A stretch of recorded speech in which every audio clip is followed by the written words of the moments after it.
এই গাছটা নিয়ে যেহেতু গুনার কাজ হইতেছে, ওই গুনাগুলা ওই ব্যক্তির মাথার উপরে যেয়ে পড়বে যে গাছের মালিক। এই জন্য ওই ব্যক্তিকে কথা বুঝানোর পরে ওই ব্যক্তি বলছে গাছটা কেটে ফেলেন। তো বট গাছটার কারণে মানে গ্রামের মানুষ সবাই দুঃখ প্রকাশ করতে আসলে বট গাছটা কেটে ফেলছে, এত বড় একটা বট গাছ।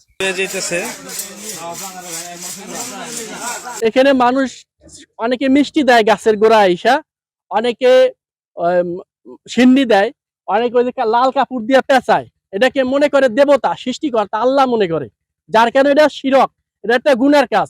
এই গুনার কাজ যাতে না হয় এই কারণেই স্থানীয় আলেম এবং স্থানীয় সাধারণ ভাই ব্রাদার যারা উপস্থিত তাদের সর্বস্তরের জনগণের উদ্যোগেই এই গাছটা কাটার উদ্যোগ নেওয়া হয়েছে।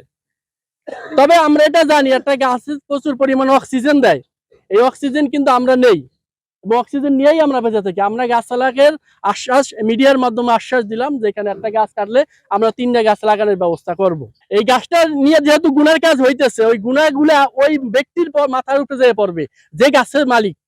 এই জন্য ওই ব্যক্তিকে কথা বুঝানোর পরে ওই ব্যক্তি বলছে গাছটা কেটে ফেলেন, কিন্তু আমার মসজিদে 1500 টাকা দিয়েন, এই তার আবদার ছিল। তখনই গাছটা কেটে ফেলার উদ্যোগ নেওয়া হয়। উপকার হইতো, ওই যে সেবা জায়গায় মানুষ দাঁড়াইতো, কেউ ওই চহায় পাতার গোনায় এখানে জিরাইতো, জিরাইয়ে গোসল করতে যাইতো।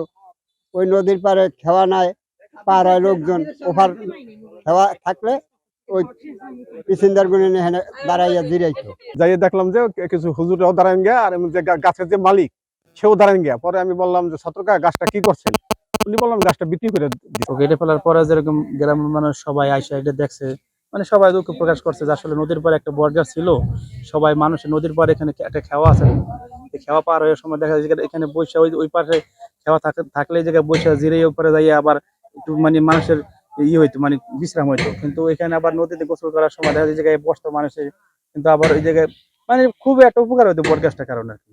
তো বট গাছটার কারণে মানে গ্রামের মানুষ সবাই দুঃখ প্রকাশ করতে আসলে বট গাছটা কেটে ফেলছে, এত বড় একটা বট গাছ। আমি বললাম আসলে এলাকার লোক যদি যদি এলাকার যারা মুরব্বী আছে এরা তো চাইলে এটা যারা করে নিষেধ করলে হয়তো গাছটা না কাটলেও হতো।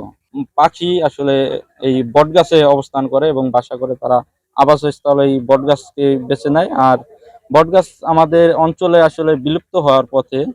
বট গাছটি যাতে এই বট গাছ আমাদের অঞ্চলে থাকে ঐতিহ্য হিসেবে, আমি এটাই মনে করি। আর যারা এই সেরক করে, আসলে সেরক করা এটা মারাত্মক অপরাধ। আমি চাই এই অঞ্চলের মানুষ এটি বন্ধ করুক, আর যাতে গাছ যাতে না কাটা হয়, গাছটি যাতে এখানে থাকে, এটাই আমার দাবি।